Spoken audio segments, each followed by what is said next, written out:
बड़े भाग होते हैं उन जीवों के जो अपने पूरे जीवन काल में एक बार भी इस मूल ज्ञान को सुन पाते हैं, और उससे भी बड़े भाग होते हैं उन जीवों के जो इस ज्ञान को थोड़ा सा भी समझ पाते हैं। क्योंकि सुनना आसान है, आए बैठे घंटा 2 घंटा सुन के चले गए, लेकिन इस ज्ञान को समझना बहुत मुश्किल है। ये केवल उसी को समझ में आता है जिस पर मालिक की कृपा होती है, बंदी छोड़ की दया होती है। नहीं तो कोई सारी उम्र भी सत्संग सुनता रहे, उसके समझ में ही नहीं आएगा कि ये बताया क्या जा रहा है। तो आज इसी सत्य का उजागर किया जाएगा, इसी सत्य का प्रचार किया जाएगा, जो सत्य हम सबके लिए प्राणदायक है, मुक्तिदायक है। अगर ये सत्य हमें ना समझ में आए तो हमारा पूरा इंसान जन्म बर्बाद हो जाएगा। भक्ति तो सब करते हैं, लेकिन सत्य भक्ति नहीं कर पाते, क्योंकि सत्य को जानते ही नहीं तो करेंगे कैसे। इसीलिए इसका नाम सत्संग रखा गया है। सत्संग का मतलब है सत्य के संग हो जाना, सत्य का साथ करना, सत्य संग। ये कोई कथा नहीं है कि राम जी की कथा सुनाने आए हैं या हनुमान जी की कथा सुनाने आए हैं। ये कोई कथाएं नहीं है, ये कोई कहानियां नहीं है, किस्से नहीं है, ये सत्संग है। सत्संग का मतलब होता है सत्य का साथ। यानी पहले तुम्हें ये समझाया जाएगा कि आखिर सत्य है क्या। जब सत्य को जान जाओगे सत्य क्या है, तभी तो उसका साथ करोगे। अगर सत्य ही नहीं जान पाए तो साथ किसका करोगे। इसलिए आज हम सत्य और असत्य पे बात करेंगे, और ये सत्य केवल एक धर्म, एक जात, एक संप्रदाय वालों के लिए नहीं है। सत्य किसका है? सबका है। सबने इस सत्य को समझना है। ये सूरज जो ऊपर दिख रहा है ना, किसका है ये? हिंदू का, मुसलमान का, सिख का, ईसाई का? सबका है।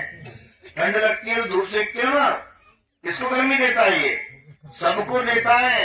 इसी प्रकार सत्य भी सबका है, तेरा मेरा नहीं, सबका। तो आज इसी सत्य को जानेंगे कि आखिर सत्य है क्या।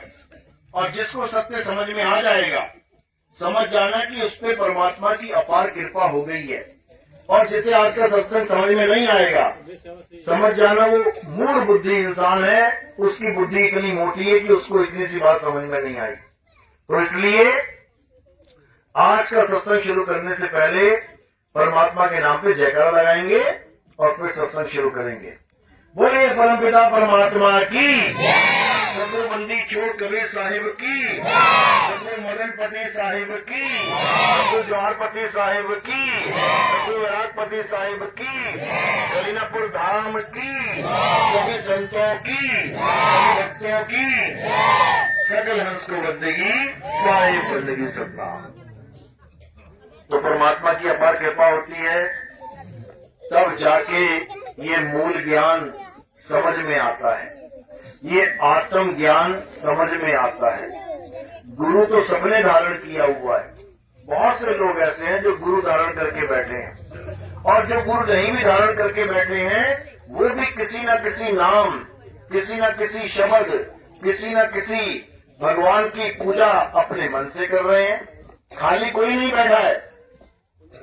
लेकिन अगर हम बिना गुरु के कोई भी काम करते हैं तो वो कार्य सिद्ध नहीं हो पाता है।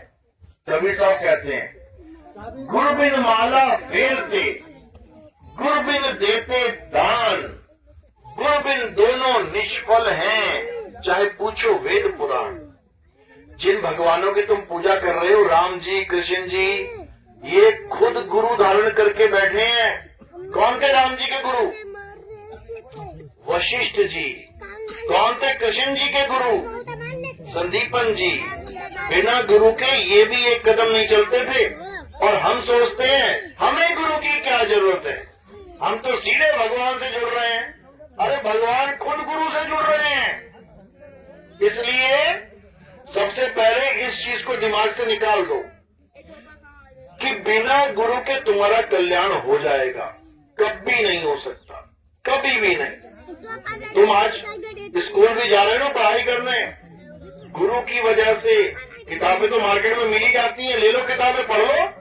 क्यों बच्चों को स्कूल भेजते हो? इसलिए कि गुरु मिल रहे हैं वहां पे। तो गुरु हमारे जीवन में बहुत जरूरी है। जिसका कोई गुरु नहीं होता उसका आध्यात्मिक जीवन कभी शुरू नहीं होता। वो ऐसे जानवरों की तरह जी के चला जाएगा, खाएगा पिएगा शादी करेगा बच्चे पैदा करेगा मर जाएगा। यही तो एक कुत्ता भी कर रहा है, यही एक सूअर भी कर रहा है, यही एक बैल भी कर रहा है। पैदा हो रहा है, खा रहा है, पी रहा है, शादी कर रहा है, आगे बच्चे पैदा करके मर जाता है। तो इंसान में और बैल में क्या फर्क है? इंसान में गधे में क्या फर्क है? तुमसे अगर बच्चे पैदा करना ही सत्य है तो सूअर तुमसे ज्यादा बच्चे पैदा कर देता है, एक ही बार में 20-20 बच्चे कर देता है। तुम क्या कर पाते हो? एक बच्चा, ज्यादा से ज्यादा 2, कहीं तुक्का लग जाए 3। तो तुमसे चलो सूअर ही है। जो लोग कहते हैं बस आए हैं दुनिया में व्यस्त जीवन जियो और जी के चले जाओ, तो सूअर भी जी रहा है। फर्क क्या रहा? फर्क है मुक्ति का, फर्क है भक्ति का, फर्क है ज्ञान अज्ञान का, फर्क है सत्य की पहचान का। सूअर कभी जीवन में भक्ति नहीं कर सकता, कुत्ता कभी जीवन में भक्ति नहीं कर सकता, हाथी घोड़ा बिल्ला कभी भक्ति नहीं कर सकता। भक्ति कौन कर सकता है? इंसान। क्योंकि परमात्मा ने इंसान को बुद्धि विवेक दिया है, इंसान को ये पहचान दी है कि क्या सही है और क्या गलत है। गाय के पानी में तुम एक मुट्ठी रेता फेंक दो, उसकी बाल्टी में एक मुट्ठी रेत फेंक दो, पी जाएगी ना? नहीं पिएगी। बड़ी समझदार गाय है, भैंस है, पी जाएगी। और तुम्हारे गिलास में एक चुटकी मिट्टी डाल दे कोई, पी लोगे क्या? नहीं पियोगे। ये क्या है? किसने रोका तुम्हें कि ये मत पी? विवेक शक्ति ने। इसको विवेक कहते हैं, विवेक समझो। तो यही विवेक शक्ति हमने हर जगह लगा दी है, हर जगह। आलू बैंगन लेने जाते हो मार्केट में, उठा उठा के देखते हो ना, क्या है वो? विवेक शक्ति, परख की शक्ति, यानी सही और गलत का निर्णय करना।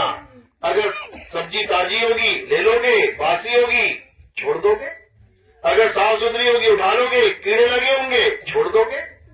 हर जगह परख कर रहे हो, हर जगह। जो दुकानदार भाई हैं सामान बेचते हैं, नोट लेते हैं, नोट लेते क्या देखते हैं? ऐसे देखते हैं घुमा घुमा के। मतलब असली है कि नकली? क्यों देखा?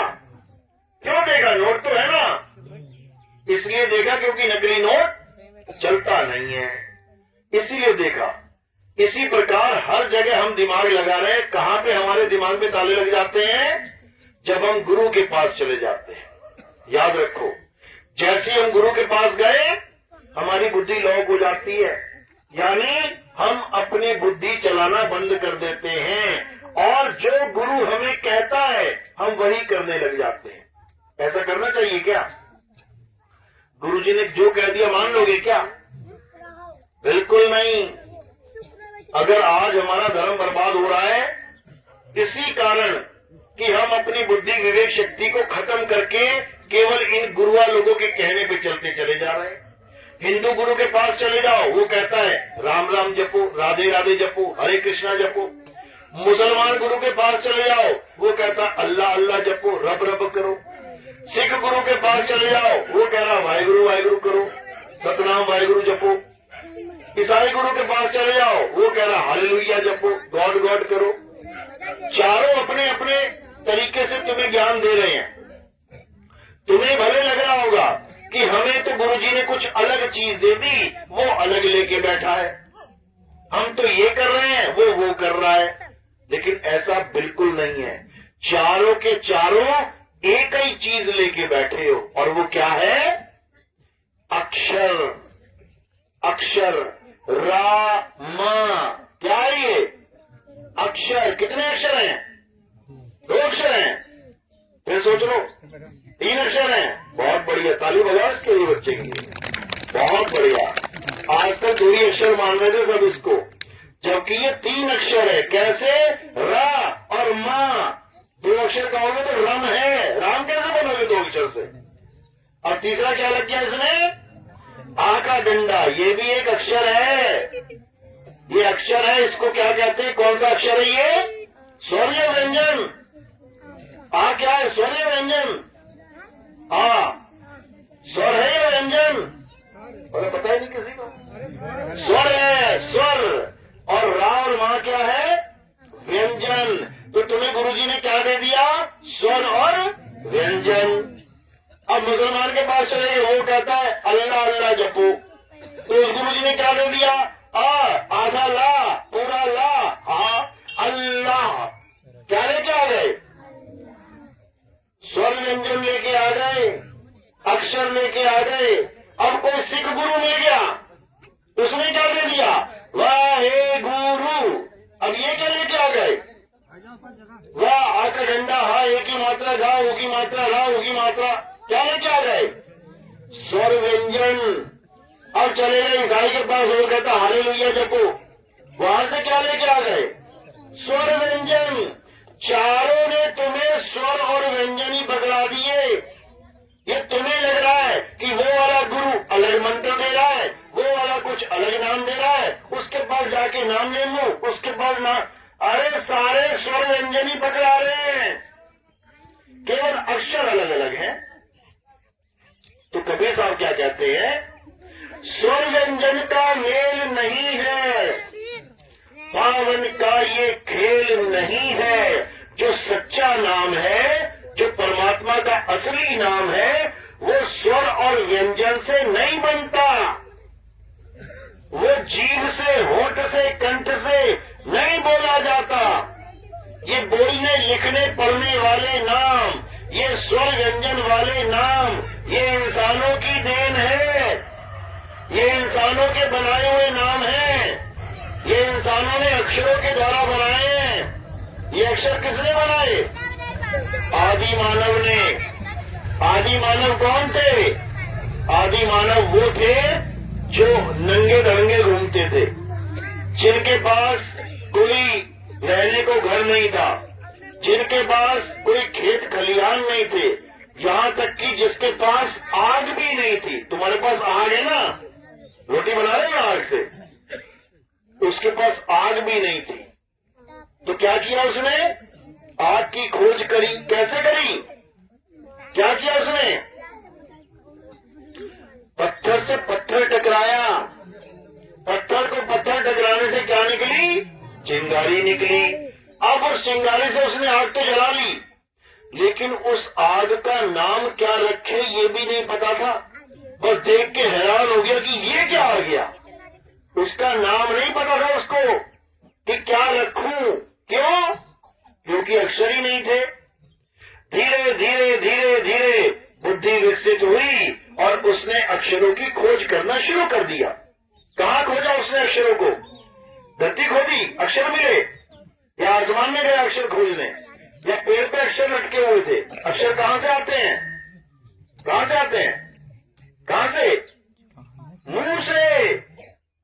ये जो तुम्हारा मुंह है, इसी में से सारे अक्षर आते हैं। देखो, आ ई ओ का खा गा, कहाँ से आ रहे हैं? मुंह से। इसी आदि मानव ने जब अक्षर खोजे, तो हिंदुस्तान के आदि मानव ने कितने खोजे? 52 अक्षर।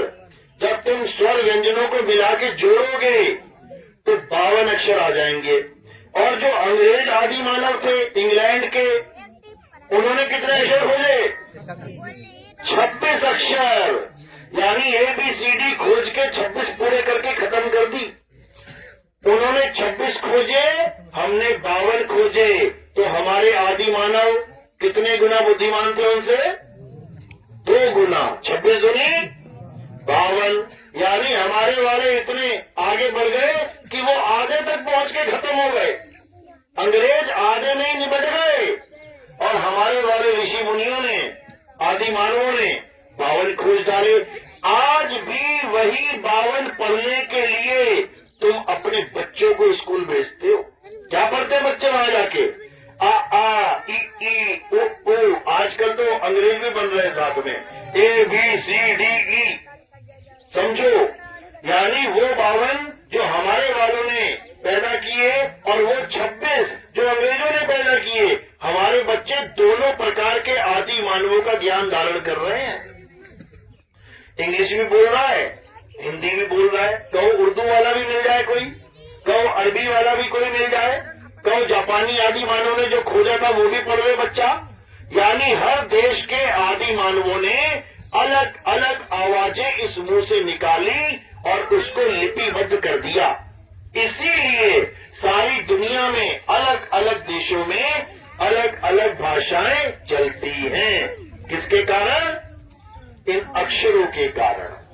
अब यहां तक तो समझ में आता है कि चलो अक्षर बनाए हैं, क्यों? संसार की चीजों के नाम रखने के लिए। ये घास है, ये हवा है, ये पानी है, ये आग है, ये पेड़ है, ये पत्थर है। अच्छी बात है, इसके नाम रख दिए गए। नहीं तो अगर छोटी सी काली मिर्च लेने के लिए जाना पड़ता है दुकान पे, समझा के थक जाते तुम कि चाहिए क्या, और वो समझ के थक जाता। 500 तरह के मसालों में तुम इशारे करते रह जाते क्या चाहिए, अगर नाम ना याद हो। लेकिन कितना आसान काम हो गया, मार्केट गए, फटाक से नाम बोला, फटाक से चीज आ गई। कभी ऐसा करके देखना कि नाम मत बोलना और कहना मुझे वो चाहिए, वो और पागल हो जाएगा वो सुनता। इसलिए इतना महत्व है इन नामों का। हम बहुत ज्यादा शुक्रगुजार होना चाहिए हमें। किसका? आदि मानवों का, जिन्होंने इस भाषा का, इन अक्षरों का आविष्कार किया। ये भैंस, ये कुत्ते, ये मगरमच्छ, ये शेर, ये तब भी थे जब आदि मानव था, ये आज भी है। लेकिन आज तक ये अपने बेटे का नाम नहीं रख पाए। कभी सुना तुमने भैंस ने अपने बेटे का नाम रखा हो? तेरा नाम श्यामू है, तेरा नाम रामू है, कभी नहीं। लेकिन इंसान का बच्चा अभी पैदा भी नहीं हुआ, अभी पेट ही में गोल गोल घूम रहा है, वो पहले से नाम सोच के बैठा है। लड़का हो गया तो ये रख देंगे, लड़की हो गई तो वो रख देंगे। कारण क्या है? पावन अक्षर। अक्षरों की वजह से ये सारे नाम रखे जाते हैं। यहां तक तो अच्छी बात है कि चलो सबने अक्षर रख के जीवन आसान हो गया। लेकिन यही अक्षर जीवन का खात्मा भी कर देते हैं। यही अक्षर आदमी को लड़वा भी देते हैं। यही अक्षर बड़े बड़े दंगे करवा देते हैं। कौन से अक्षर? कौन से? राम और अल्लाह और वाहिगुरु और गॉड, केवल अक्षर हैं। जय श्री राम क्या है? अक्षर है। अल्लाहू अकबर क्या है? अक्षर है। लेकिन दोनों आपस में लड़ेंगे। हिंदू 4 लड़के मुसलमान को पकड़े, बोल जय श्री राम। 4 मुसलमान पकड़ेंगे, हिंदू बोल अल्लाहू अकबर। अब दोनों से पूछो, क्या तूने राम जी को देखा? नहीं, मैंने तो नहीं देखा। तूने अल्लाह को देखा? नहीं, मैंने तो नहीं। और तो क्यों लड़ रहा भाई? लड़ क्यों रहा है? केवल अक्षरों की लड़ाई है। अगर वो कह दे जय श्री राम तो सब खुश हो जाएंगे, और हिंदू कह दे अल्लाह अकबर तो सारे मुसलमान खुश हो जाएंगे। देखा दुखा किसी ने कुछ नहीं है, मात्र अक्षरों को पकड़ के लड़ रहा है और खुश हो रहा है। केवल अक्षरों का खेल है ये। तो इसलिए अब क्या करना है? अब अक्षरों से परे उस वस्तु को जानना है, क्योंकि सारे नाम किसी न किसी वस्तु के ही रखे जाते हैं। हिंदुस्तानी आदि मानवों ने जब पानी देखा तब उसके ऊपर पानी लिखा नहीं था। क्या पानी के ऊपर पानी लिखा है? नहीं लिखा है। दिखाओ कहाँ लिखा है? लेकिन तुमने ये मान लिया कि ये पानी ही है, क्योंकि उसको पानी का नाम दे दिया गया। अंग्रेज आदि मानव ने जब पानी देखा तो उसने उसका क्या नाम रख दिया? वाटर। तत्व एक ही है, लेकिन कुछ लोगों ने रख दिया पानी, कुछ ने रख दिया वाटर, कुछ ने रख दिया नील, कुछ ने रख दिया तेल, कुछ ने रख दिया जल। अब पानी एक ही है, लेकिन उसके नाम कितने आ गए? जल, वाटर, नील, तेल, पानी। 5 नाम हो गए इसके। फिर भी अच्छी बात है कि चलो इसके सबने अपने अपने नाम रख दिए, ताकि जब भी पानी चाहिए कोई ना कोई तो नाम जानता ही होगा सामने वाला। यहां तक तो ठीक है, लेकिन पंगा कहां हो गया? मुसीबत कहां बन गई? जब लोग लड़ने लग गए। जब लड़ने लग गए कि पानी बड़ा है, जल नहीं, जल बड़ा है, वाटर नहीं, वाटर बड़ा है, नील नहीं, अब समझो कि खोपड़ियां फूटने लग गई, अब झगड़े होने लग गए। अब किसी को पूछो तूने वाटर देखा, तूने पानी देखा, जल देखा, नीर देखा, तुझे देखा, और देखा किसी ने नहीं। केवल नाम के पीछे सारे झगड़े चल रहे हैं। तो क्या करना है, अब हमने उस तत्व को जानना है। किस तत्व को? जिसका नाम जल है, वाटर है, नीर है, तोय है, पानी है। अगर हम उस तत्व को जान लेंगे तो उसके बाद हमें इससे फर्क ही नहीं पड़ता कि सामने वाला क्या कह रहा है। वाटर कह ले, जल कह ले, नीर कह ले, तोय कह ले, एक ही बात है।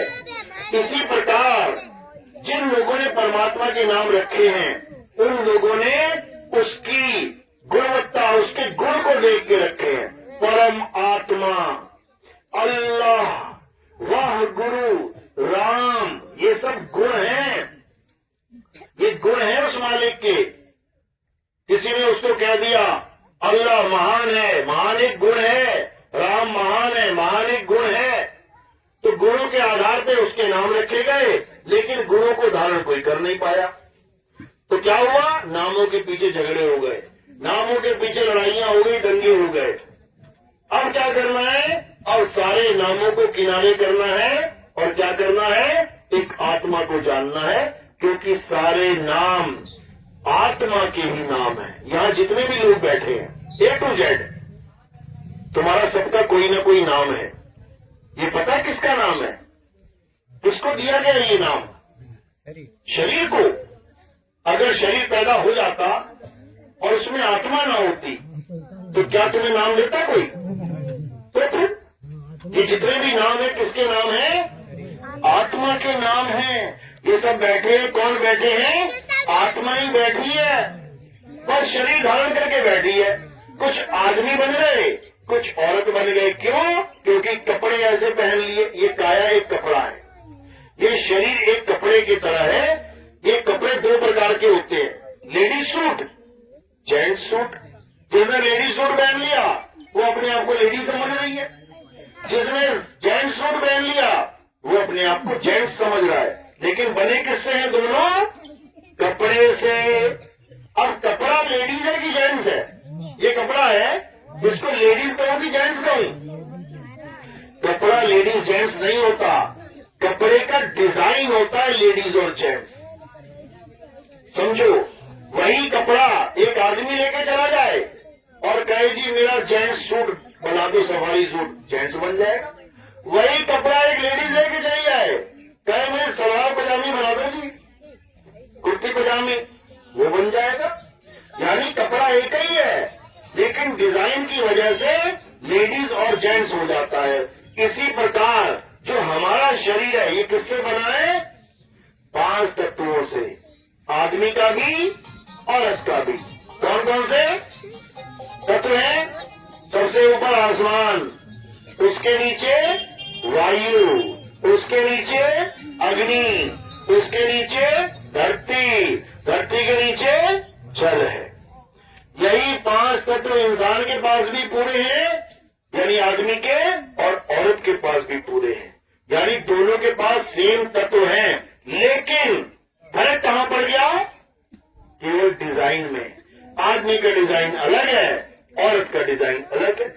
औरत का डिजाइन देख के जैसे बच्चा पैदा होता है समझ जाते हैं अरे लड़की हुई है, आदमी के डिजाइन देख के समझ जाते हैं लड़का हुआ है। लेकिन है क्या?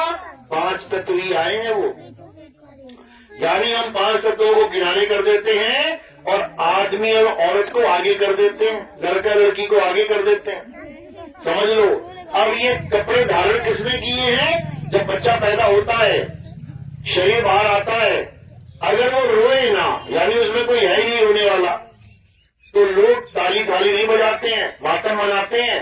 अब उनको पूछो क्या हुआ? हुआ तो लड़का था लेकिन मरा हुआ, यानी उसमें कोई जीव है ही नहीं, जीवात्मा उसमें है ही नहीं, तो लोग रोएंगे।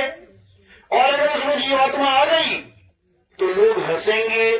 तो जीवात्मा क्या ओढ़ के आ रही है? कपड़े। कपड़े कितने प्रकार के हैं? 3 प्रकार के, आदमी, औरत, और तीसरा भी है एक, कौन है?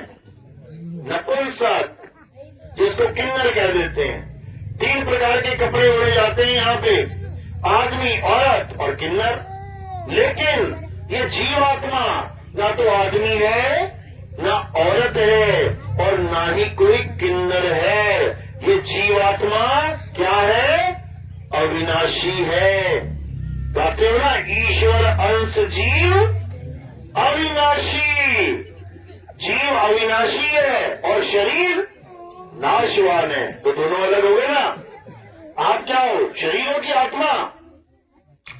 आत्मा हो, लेकिन शरीर धारण करके बैठे हो, इसलिए अपने आप को शरीर मान रहे हो। जिस दिन तुम शरीर छोड़ दोगे, मानो ये शरीर है, अभी तुमने पकड़ा हुआ है, तो देखो ये चल रहा है, मुझे मत देखो, इसको देखो, क्योंकि मैं नहीं दिखाई दूंगा। आत्मा नहीं दिख रही है, केवल शरीर दिख रहा है, देखो चल रहा है। और जब मैं इसको छोड़ दूंगा, ये गिर गया। यानी जो तुम्हारा शरीर चल रहा है, किसकी वजह से? आत्मा की वजह से, बस दिखाई नहीं दे रही है। तो तुम्हें लग रहा है शरीर अपने आप चल रहा है, सब कुछ अपने आप कर रहा है, और जैसे ही शरीर को छोड़ रही है, ये शरीर धक्का करके गिर जाता है नीचे। तब तुम्हें लगता है ये मर गया। अभी तुम इसको जिंदा मान रहे हो। जब तक घुमा रहा था, जब तक जिंदा था, जब छोड़ दिया तो मर गया। बस यही दिमाग में सबके पड़ा हुआ है। यानी तुम्हारी माता, तुम्हारा पिता, तुम्हारा भाई, तुम्हारा बहन, तुमने किसको मान लिया है? शरीर को। जबकि जब तुम्हारे पिता का देहांत होता है तो क्या कहते हो? मेरे पिता ने शाम 6 बजे शरीर छोड़ दिया। तो जिसने छोड़ा है वो मरा, या जो छूटा है वो मरा? बस इतना जानना है। यानी जो चीज छूट गई वो मरी, या जिसने छोड़ा है वो मरा? जो छूट गई वो मरी है। जिस दिन ये बात समझ में आ गई, उस दिन तुम्हें पता लग जाएगा कि ना तो तुम्हारी मां मर सकती है, ना तुम्हारा भाई मर सकता है, ना तुम्हारा चाचा नाना, ना तुम्हारा अड़ोसी पड़ोसी, कोई मर ही नहीं सकता। मरेगा कौन? शरीर। तो पहले से मरा हुआ है, केवल दिख रहा है जिंदा। जैसे एक पंखा तुम खरीद के लेके आओ, 3 हिस्से होते हैं पंखे के। एक डंडा होता है लटकाने वाला, एक रोटेटर होता है गोल गोल सा घूमने वाला, और एक पर होते हैं उसके 3। पंखा लेने जाओ, 3 पार्ट में पंखा मिलता है। ले आए तुम घर, यानी मुर्दा 1 लाश के 3 हिस्से पड़े थे, तीनों हिस्से लेके आ गए, मुर्दा लेके आ गए घर में, और तुमने लगा दिया, टांग दिया, तो चलने लग जाएगा क्या? नहीं चलने लग जाएगा। क्यों? मुर्दा लेके आए थे, मुर्दे को टांग दिया, मुर्दा कैसे जिंदा हो जाएगा? नहीं हो सकता। लेकिन तुमने क्या किया? एक तार लगा दी करंट की। जैसे करंट की तार लगाई, अब वो मुर्दा क्या कर रहा है? अब 200 की स्पीड में भाग रहा है। अब जब वो भागना शुरू किया, तब तुमने क्या मान लिया कि जिंदा है? देखो चल रहा है, घूम रहा है, मुर्दा थोड़ी नहीं है। देखो मेरा पापा, देखो मेरा चाचा, देखो मेरा भाई, चल रहा है, खा रहा है, पी रहा है, मुर्दा थोड़ी नहीं है। और जैसे ही स्विच ऑफ हुआ, वो जिंदा पंखा मुर्दा हो गया। जो अभी तक जिंदा लग रहा था, मुर्दा हो गया।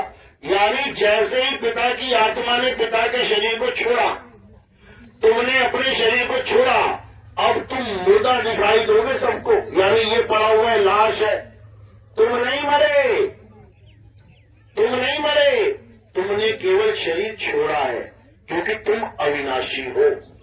अब मैं अविनाशी हूं, ये मुझे कैसे पता लगे? इतना तो मुझे पता लग गया कि मैं जिंदा हूं, ये शरीर हूं, लेकिन मैं आत्मा हूं, ये कैसे पता लगे? इसके लिए हमें गुरु धारण करना पड़ता है। गुरु हमें समझाता है कि कैसे तुम अपनी आत्मा का ज्ञान प्राप्त कर सकते हो। गुरु हमें कोई मंत्र जंतर नहीं देता कि ये नाम जप ले, वो नाम जप ले। ये 52 अक्षर हैं, ये 26 अक्षर हैं, ये नहीं जपने हैं। तो क्या करना है? अपनी आत्मा को जानना है। आत्मा को गीता में क्या बोला कृष्ण जी ने? हे अर्जुन, अगर इस दुनिया में कुछ पूजनीय है, अगर इस दुनिया में कोई पूजने योग्य है, तो वो क्या है? आत्मा ही पूजनीय है। इस आत्मा का ना तो कभी जन्म होता है, ना ही कभी मृत्यु होती है। जिसका जन्म हो जाए, जिसकी मौत हो जाए, वो पूजनीय नहीं है, नहीं है वो पूजनीय। क्या बोल रहे हैं हे अर्जुन? इस आत्मा को ना तो शस्त्र काट सकता है, ना अग्नि जला सकती है, ना वायु सुखा सकती है, ना जल भिगो सकता है। यानी कोई भी ऐसी चीज जिसको जलाया जा सकता है, काटा जा सकता है, जिसको सहाया जा सकता है, गीला करा जा सकता है, सुखाया जा सकता है, वो पूजनीय नहीं है। तो अपनी अपनी बुद्धि, अपना अपना विवेक जगाओ और देखो कि तुम क्या कर रहे हो, किसकी पूजा कर रहे हो। क्या तुम पत्थरों की पूजा कर रहे हो? किसकी? क्या राम जी पत्थर के थे? या श्याम जी पत्थर के थे? या हनुमान जी पत्थर के थे? पत्थर का कौन था? अहिल्या थी पत्थर की। अहिल्या पत्थर की क्यों हो गई? क्योंकि उसे श्राप मिल गया। श्राप किसने दिया? उसी के पति ने दिया। क्यों दिया? क्योंकि देवताओं का राजा इंद्र अपना स्वर्ग छोड़ के उस ऋषि की बीवी से भोग करने के लिए आया। कौन? देवताओं का राजा। सोचो, छोटा मोटा देवता नहीं, देवताओं का राजा ये दुष्कर्म करने के लिए आया। तो क्या हमारे देवता ऐसे होने चाहिए जो अपना राजपाट छोड़ के किसी ऋषि की स्त्री, कोई आम आदमी भी नहीं, जो भगवान की भक्ति कर रहे हैं, उनकी घरवाली को भोगने के लिए आ रहा है। और जब ऋषि को पता लगा, गंगा माँ ने बता दिया कि तेरे साथ छल हो गया है, जब वापस गया तो क्या देखा?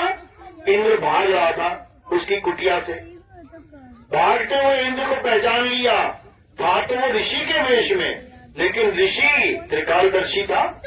उसने देख लिया कि भाई ये तो छल है, ये तो राजा है। देवताओं का श्राप दे दिया उसको। क्या श्राप दिया? कि जिस चीज के लिए तू मेरे घर में घुसा है, तेरे पूरे शरीर पे वही लग जाए। ये बताता नहीं है कोई तुम्हें, ये पुराण पढ़ोगे तब समझ में आएगा तुम्हें। और अपनी बीवी को श्राप क्या दिया? कि तू अपने पति को ही नहीं पहचान पाई, कोई और पराया आदमी तेरे साथ भोग करके चला गया, जा तू पत्थर की हो जा। जब तेरी इंद्रियां काम ही नहीं कर रही, आंख पहचान नहीं पाई, कान सुन के पहचान नहीं पाई, नाक सुन के पहचान नहीं पाई, जीभ छू के पहचान नहीं पाई, त्वचा छू के पहचान नहीं पाई, तो इन इंद्रियों का लेके क्या करेगी तू?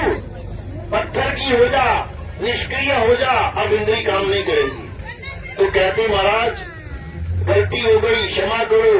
कहते कोई क्षमा नहीं है। कहते फिर इसका हल क्या होगा? कैसे ये पाप खत्म होगा? कैसे श्राप खत्म होगा? क्या कहते? अभी सतयुग चल रहा है, सतयुग के बाद द्वापर आएगा, द्वापर के बाद त्रेता आएगा, त्रेता में राम जी आएंगे, राम जी आएंगे तो तेरे पत्थर पे पैर लगाएंगे, छुएंगे, तब तू पत्थर से इंसान हो जाएगी। तो वो गिड़गिड़ाने लगी कि महाराज ये तो 2 युगों की बात कर दी आपने, कुछ ऐसा करो कि ये युग पहले आ जाए, राम जी कृष्ण जी से पहले आ जाए। केवल उस एक श्राप की वजह से पूरा युग पहले आ जाता है, नहीं तो कैसे चलता है? सतयुग, द्वापर, त्रेता, कलयुग, ये सीरियल वाइज है। सत्य यानी एक, सत्य कितने? एक है, इसलिए एक की गिनती पहले आती है।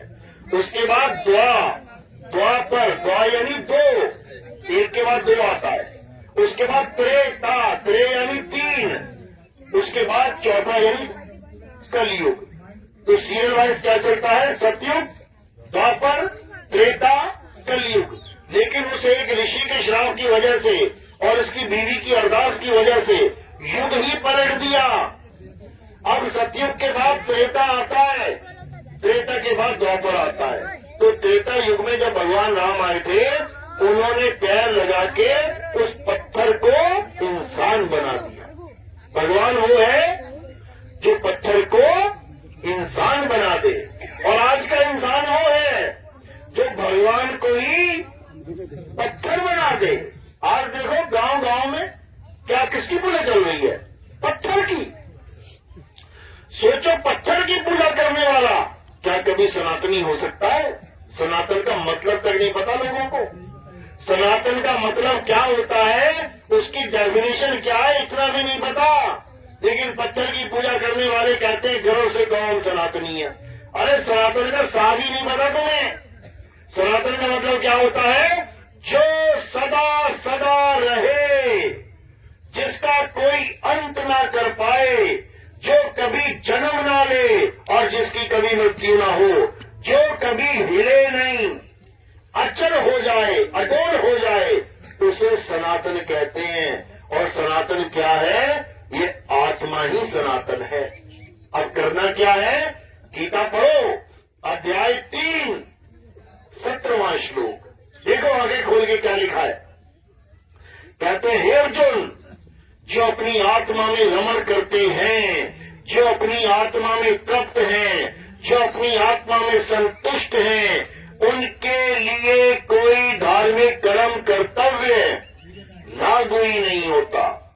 यानी उसे किसी मंदिर में जाने की जरूरत नहीं, उसे किसी मस्जिद में जाने की जरूरत नहीं, उसे किसी चर्च में, गुरुद्वारे में जाने की जरूरत नहीं। वो केवल अपनी आत्मा को जान ले और उसमें रमण कर ले। अगर उसने अपनी आत्मा को जान के उस आत्मा में रमण कर लिया तो भाई उसका जन्म मरण का बंधन खत्म हो जाएगा। उसको कोई नाम जपने की जरूरत नहीं है, उसको कहीं फूल माला चढ़ाने की जरूरत नहीं है मंदिरों में, उसको किसी नदियों में नहाने की जरूरत नहीं है, उसको कुछ नहीं करना है। केवल एक काम करना है, आत्मा में रमण कैसे करें।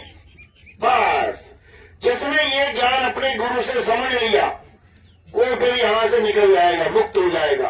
और जो यहां से नहीं निकलेगा फिर उसे इस देश के कानून के हिसाब से कहां जाना पड़ेगा?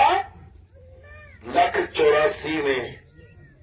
ये 3 लोग का जो कानून है, इसमें एक बार इंसान जन्म मिलता है, एक बार, और वो तुम लेके बैठ चुके हो, वो तुम्हें मिल चुका है, वो जन्म तुम ले चुके हो। अब तुम्हारी उम्र मान के चलो 70 साल है, तो माइनस कर लेना कितने साल बीत गए। 30 साल वाले समझना 40 साल और, 40 वाले समझ लेना कि 30 साल और, 50 वाले समझ लो 20 साल और, 60 वाले समझ लो 10 साल और। हालांकि 70 तो बहुत दूर की बात है, 50 वाले निकल जाते हैं, 60 वाले निकल लेते हैं। इसलिए वैसे तो अब उम्र का कुछ है ही नहीं है।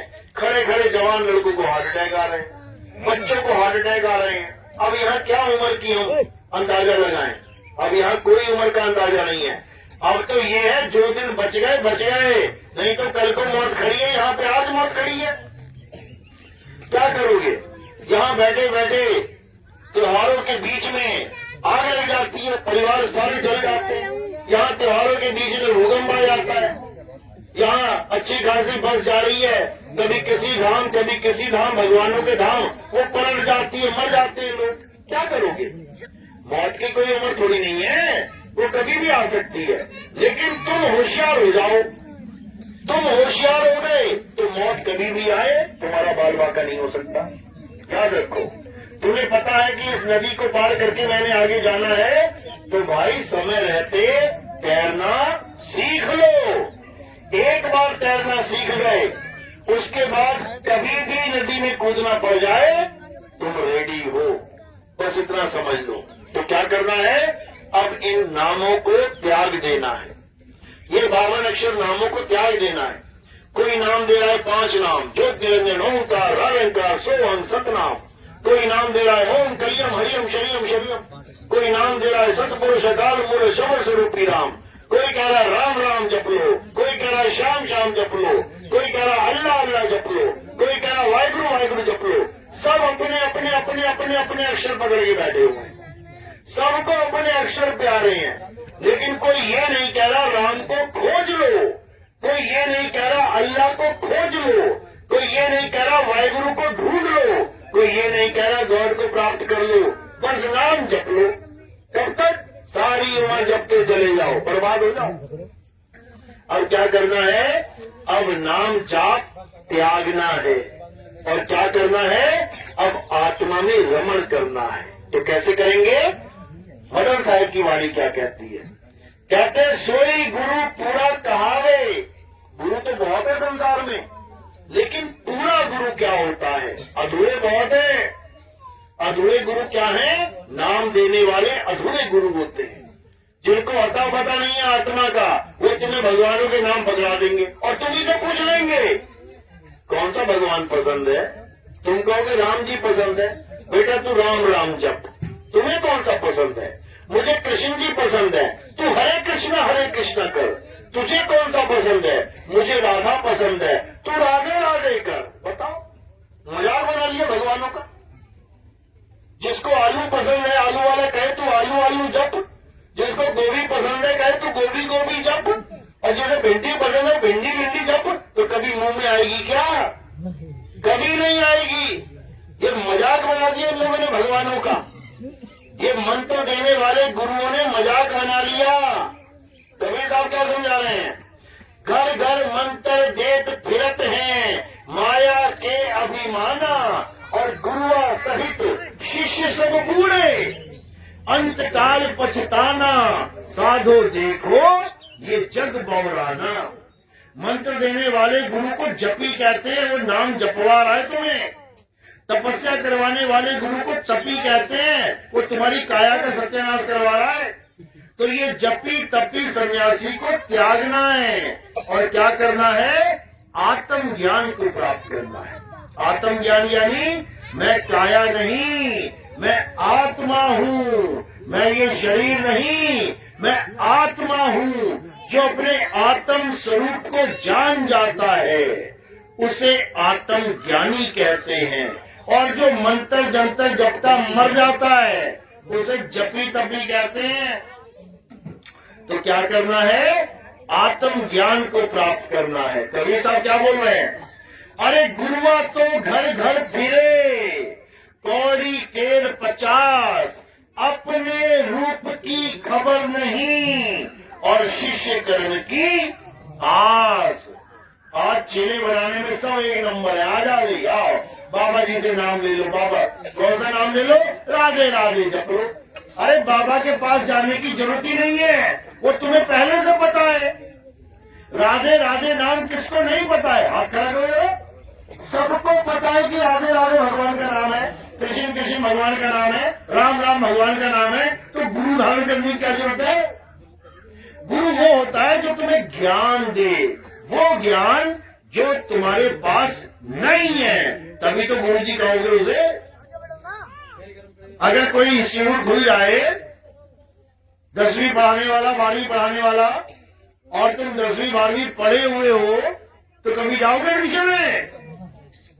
इंस्टीट्यूट खुला है 10वीं के बच्चों को पढ़ाने वाला, तो वो बच्चा जाएगा जिसने 10वीं अभी नहीं कंप्लीट की है, वो जाके ज्ञान लेगा। समझो। तो गुरु क्या करता है? गुरु हमें आत्मा का ज्ञान देता है। आत्मा का ज्ञान ऐसा ज्ञान है जो किसी के पास नहीं है, किसी के भी पास। अभी आपसे पूछा जाए, आप अपनी अपनी आत्मा लेके आए हो साथ में? आत्मा लाए हो साथ में? घर तो नहीं छोड़ गई किसी की? बेड के नीचे पड़ी रह गई हो, बाथरूम में लटकी रह गई हो कपड़ों के साथ, लेके आए हो ना? अपनी लाई चीज का पता होता है ना। तुम शॉल लाई हो, तुम चूड़ियां लाई हो, घड़ी लाई हो, मोबाइल लाई हो। अभी यहाँ पे शॉल चूड़ी घड़ी सारी सबकी इकट्ठी करके रख दी जाए, अपनी अपनी उठा लोगी ना? तुम्हें पता है ये मेरी है, ये मेरी नहीं है। क्यों? क्योंकि वस्तु तुम्हारी है, तुम्हारे साथ है। आत्मा भी तुम्हारे साथ है। कितने घंटे? 24 घंटे में से कितने घंटे रहती है आत्मा? घूमने तो नहीं चली जाती कहीं छोड़ के? रहती है 24 घंटे। तो 24 घंटे जो तुम्हारे साथ चीज है, क्या तुम उसको जानते हो? कैसी होती है आत्मा? मोटी पतली छोटी, काली गोरी, ठंडी गरम, लाल गुलाबी पीली, कैसी होती होगी आत्मा? सोच के देखो कैसी होगी आत्मा। तुम सोच भी नहीं सकते, क्योंकि वो सोच से भी परे है, वो शरीर से भी परे है, वो इंद्रियों से भी परे है, वो भावों से भी परे है, वो विचारों से भी परे है, वो तुम्हारी सोच से परे है। तुम जीवन में कभी सोच ही नहीं सकते कि तुम्हारा असली स्वरूप क्या है। बस शीशे में देख के अपने शरीर को निहारते रहोगे, हाँ बहुत सुंदर है, बहुत सुंदर है। आत्मा की वजह से सुंदर है। आत्मा की वजह से कोई एक ले लेना, कोई बहुत बढ़िया सुंदर और लड़की हो, आदमी हो, उसकी जिंदा की फोटो देख लेना, और आत्मा ने शरीर छोड़ दिया हो, उसकी फोटो देख लेना, आगे चढ़ी हुई है, मुंह लटका हुआ है। किसकी वजह से सुंदर दिख रहा हो? आत्मा की वजह से। आत्मा की वजह से वो सुंदर दिखाई दे रहा है। आत्मा की वजह से तुम सुंदर दिखाई दे रहे हो। आत्मा की वजह से तुम्हें घर में एंट्री मिल रही है। जाते ना घर में, दरवाजा खोल देते ना, मेरा बेटा आ गया, मेरी माँ आ गई। जिस दिन आत्मा ने छोड़ दिया ना तुम्हारा शरीर, तो घर के अंदर नहीं, घर के बाहर निकालेंगे। ले जाओ इसको, क्या करोगे फिर? जला दो, दफना दो।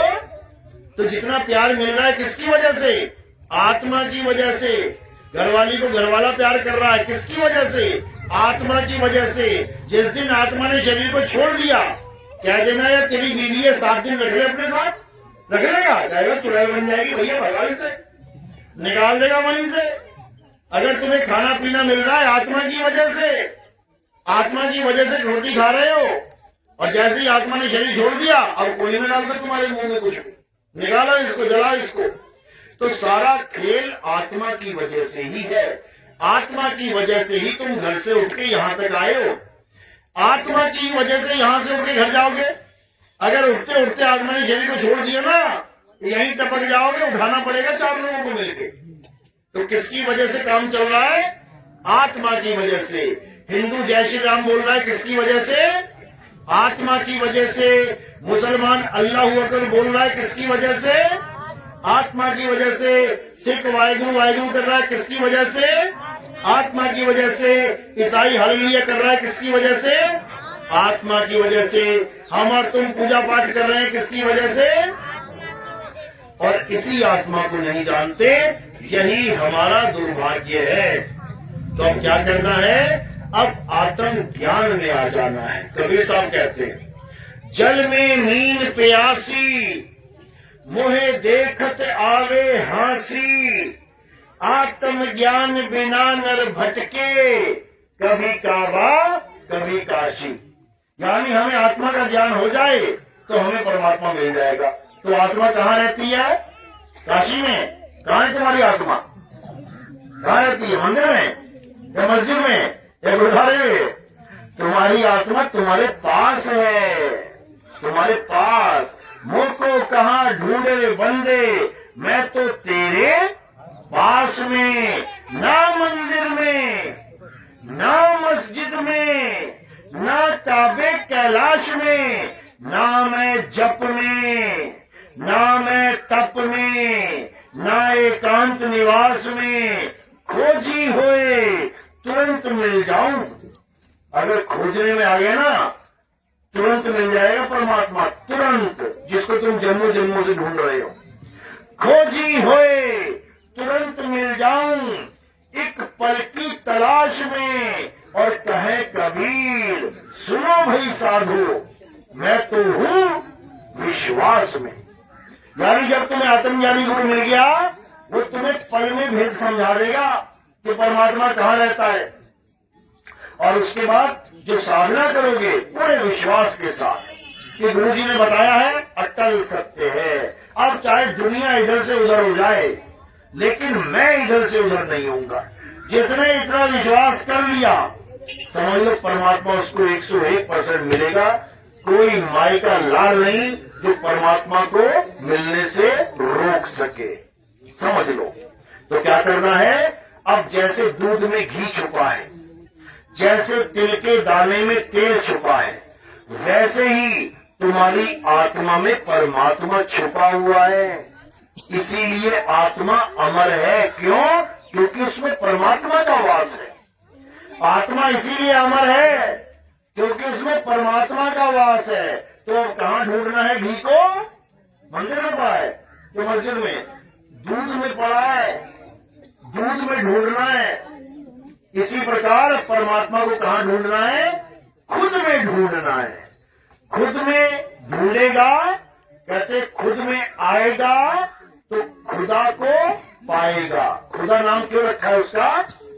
क्योंकि वो खुदा खुद में ही है। खुद में खुदा है, लेकिन पता न होने के कारण तुमसे जुदा है। केवल पता न होने के कारण। अब पता ले लो, एड्रेस ले लो। क्या रहे हैं? ज्यों तिल माही तेल है, ज्यों चकमक में आग और तेरा साईं तुझ में है, जाग सके तो जाग। कहते हैं अगर अपने परमात्मा को सच में ढूंढना चाहता है, दो तरह के भगत होते हैं, एक फॉर्मेलिटी वाले होते हैं, दिखावे वाले, और एक सच में भगत होते हैं। एक दिखावे वाले होते हैं जिनको भगवान केवल दिखावे के लिए चाहिए, यानी भगवान जी मेरी गाड़ी आ जाए, भगवान जी बाइक आ जाए, भगवान जी अच्छे कपड़े आ जाए, ये दिखावा है, दुनिया भी दिखावा। और एक होते हैं भगवान जी भले मैं गरीबी में जी लूं, भले मैं बर्बाद हो जाऊं, भले मुझे कितना ही दुख मिल जाए, लेकिन प्रभु जी मेरी लाज रखना, मुझे अपने पास बुला लेना, मैं वापस इस संसार में भवसागर में नहीं आना चाहता। ये जो भगत होते हैं ये असली भगत होते हैं, और जो दुनियावी इच्छाएं मांगते हैं वो नकली भगत होते हैं। ये नकली भगत भगवान को छोड़ भी देते हैं। 4-5 बार मांगा, किसी भगवान से नहीं मिला ना, कहते हैं भगवान की बस की बात नहीं है, चलो मैं तो अल्लाह से मांगूंगा। फिर थोड़ी देर अल्लाह से मांगता, वहां भी नहीं मिलता, कहता मैं तो अभी समस्या से मांगूंगा। वो भटकता ही रहता है बेचारा। क्यों? दुनियावी इच्छाओं के लिए। लेकिन उसे नहीं पता कि दुनियावी इच्छाएं जो है वो पूरी कब होती हैं, जितने तुम्हारे कर्म होते हैं उसी के हिसाब से तुम्हें फल मिलता है। अच्छा बोओगे अच्छा पाओगे, बुरा बोओगे बुरा पाओगे। इसमें कोई क्या करेगा? कोई नहीं कर सकता। विष्णु जी ने नारद के साथ खिलवाड़ किया, उसका दिल दुखाया, नारद ने उठा के श्राप दे दिया, जाओ तुम भी औरत के लिए तड़पो, तुमने मुझे औरत के लिए तड़पाया है। अब इसमें कोई क्या करेगा? 14 साल भटकना पड़ गया राम जी बन के। अब 14 साल भटकते भटकते फिर वही गलती कर दी, बाली को मार दिया तीर। अब बाली को तीर मारा, बाली भी आ गया चौधरी बन के, कहता तुमने मुझे छुप के तीर मारा है, मैं भी तुम्हें तीर मारूंगा, ले लो। अब कृष्ण जी बन के आना पड़ गया। अब वही तीर जो बाली के मारा है, बाली आके उनके पैर में तीर मार रहा है। तो ये तो भगवानों को भी देना पड़ता है भैया सौरा। कर्मों का फल भगवानों को भी भुगतना पड़ता है। इस दुनिया में जितने भी अवतार हैं, जितने भी, तुम उनकी हिस्ट्री जाके देख लेना, सारे श्रापित हैं, श्रापित। राम जी आए श्रापित, कृष्ण जी आए श्रापित, कोई भी, गंगा माँ आई श्रापित, सीता जी आई श्रापित, सबके सबको श्राप लगा है। भीष्म पितामह आया श्रापित। ये दुनिया में आता ही वो है जो श्रापित होता है।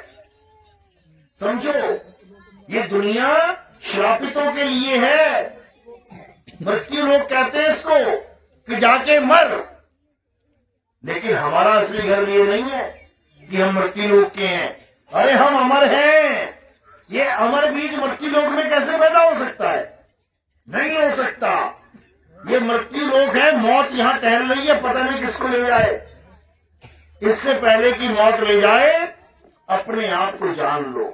जैसे तुम ये जान लोगे कि मैं आत्मा हूं, तो क्या हो जाएगा? तुम अमर हो जाओगे, क्योंकि तुम आत्मा ही हो गए। और जैसे ही तुम आत्मा हो गए, अब कब मरोगे? आत्मा कब मरती है? 10 साल बाद, 20 साल बाद, 100 साल बाद, लाख साल बाद, करोड़ साल बाद। मौत की भी मौत हो जाएगी, यमराज भी मर जाएगा, यमलोक भी खत्म हो जाएगा, ये नरक स्वर्ग खत्म हो जाएंगे, सारा संसार ब्रह्मांड खत्म हो जाएगा, फिर भी तुम खत्म नहीं होगे। आत्म ज्ञान का इतना बड़ा फल है, इतना बड़ा। और नाम जाप का क्या फल है? भले तुम्हारे आगे ब्रह्मा विष्णु महेश खड़े हो जाएं, राक्षसों ने भी जपा था नाम, तुमसे अच्छा जपा था, तुम आज तक नहीं भगवान को प्रकट कर पाए। राक्षसों ने ब्रह्मा विष्णु महेश तीनों को प्रकट कर रखा है, और उनसे क्या मांगा कि मुझे अमर कर दो। सोचो, तुम्हारे सामने भगवान प्रकट हो जाए तो तुम कहोगे भगवान मुझे आईफोन दे दो। और राक्षस क्या कह रहा है? राक्षस कि भगवान मुझे अमर कर दो। सोचो कितना तगड़ा आईक्यू है उसका, इतना इंटेलिजेंट रहा। लेकिन ये कहां से आ रहा है इंटेलिजेंस? जो कि उसने गुरु धारण किया हुआ है। कौन है राक्षसों का गुरु? शुक्राचार्य। सोचो, राक्षस भी इतनी बुद्धि रखते हैं कि बिना गुरु के भैया किसी की बात नहीं बनने वाली। और तुम में से तो कितनों ने गुरु ही बनाए होंगे। कौन कौन निगुरा बैठा है यहाँ पे? जिसका कोई गुरु नहीं है हाथ खड़ा करो। शर्म के मारे हाथ भी नहीं खड़ा हो रहा है। आधी पार्टी बिना गुरु के बैठी है। इसीलिए बोलते हैं कि गुरु जरूर धारण करो। बिना गुरु के ज्ञान नहीं हो सकता, नहीं हो सकता, नहीं हो सकता। लेकिन वो गुरु धारण मत कर लेना राम राम राधे राधे वाला, वो घर में बैठ के तुम ऐसे ही कर लो। गुरु कौन सा होना चाहिए? गुरु तत्वदर्शी संत होना चाहिए। गीता क्या कहती है? अध्याय 4 34वां श्लोक पढ़ो। क्या कह रही है? हे अर्जुन, अगर तुम सत्य को प्राप्त करना चाहते हो, अगर तुम परम तत्व को प्राप्त करना चाहते हो, अगर तुम आत्मा का ज्ञान प्राप्त करना चाहते हो, तो कहाँ जाओ? तुम ऐसे तत्वदर्शी संत की शरण में जाओ। नाम जपने वालों के पास मत चले जाना, तपस्या करने वालों के पास मत चले जाना। ये किसी में माता आ रही है, किसी में भैरव बाबा आ रहा है, किसी में हनुमान जी, इनके पास मत चले जाना। किसके पास जाना है? तत्वदर्शी संत। क्यों लिखा है गीता में? क्योंकि तत्वदर्शी संत का मतलब समझ लो क्या होता है। तत्व कितने प्रकार के हैं? 2 प्रकार के, एक असत्य है और एक सत्य है। असत्य क्या है? ये सारा संसार असत्य है, झूठ है, और आत्मा सत्य है। तो गुरु क्या करता है? तत्वदर्शी संत क्या करता है? असत्य तत्वों को छुड़वा देता है, छोड़ दे, और सत्य तत्वों को लखा देता है, पकड़ ले, तभी कल्याण होगा। इसी को कहते हैं एक छुड़ाए एक लखाए, तब प्राणी निज घर को जाए। निज घर, ये वाला नहीं, ये तुम्हारा घर नहीं है, ये मृत्यु का घर है। गर्भ में भी बच्चा सेफ नहीं है, वहां भी मौत उठा के ले जाएगी उसको। याद रखो, जो तुम्हारा असली घर है वो अजर अमर अविनाशी घर है। वहां मौत नाम की कोई चीज ही नहीं है। तुम उस अमर लोक से यहाँ पे आके जन्म मरण में फंस गए हो तुम अमर, इसमें कोई शक नहीं। लेकिन क्या होता है? एक शरीर छोड़ा, दूसरा पकड़ा, दूसरा छोड़ा, तीसरा पकड़ा, तीसरा छोड़ा, चौथा पकड़ा। यानी कुत्ता, बिल्ली, हाथी, घोड़ा, चूहा, सांप, बिच्छू, खटमल, मच्छर, दुनिया भर के शरीर धारण कर करके, छोड़ छोड़ के, कर करके, छोड़ छोड़ के आज यहाँ इंसान बने बैठे हो। ये भी कुछ सालों का है। जैसे छोड़ दोगे फिर वही कुत्ता, बिल्ली, बकरा। आज तो बढ़िया कपड़े पहने हैं, मैचिंग मैचिंग, उसके बाद ना मिलेंगे। भैंस क्या साड़ी पहन के घूम रही है? कुत्ता क्या जैकेट पहन के घूम रहा है? नंगे घूमना पड़ेगा, नंगे। समझ लेना, ये इंसान जन्म मिला है, इसको अच्छे से समझ लो किस लिए मिला है।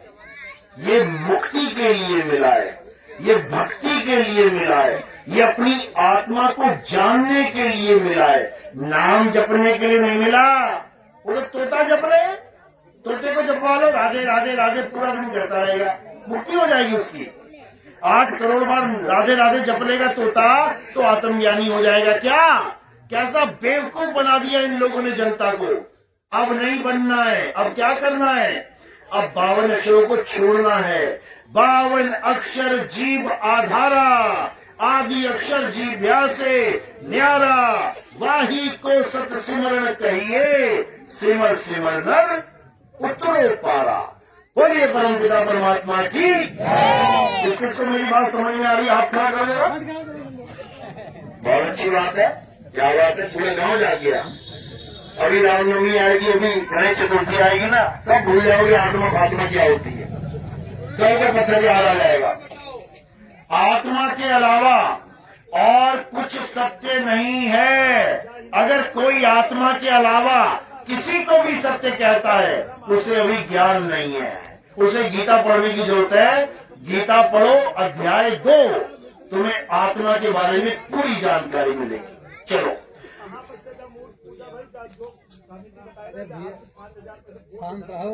मूर्ति पूजा भी एक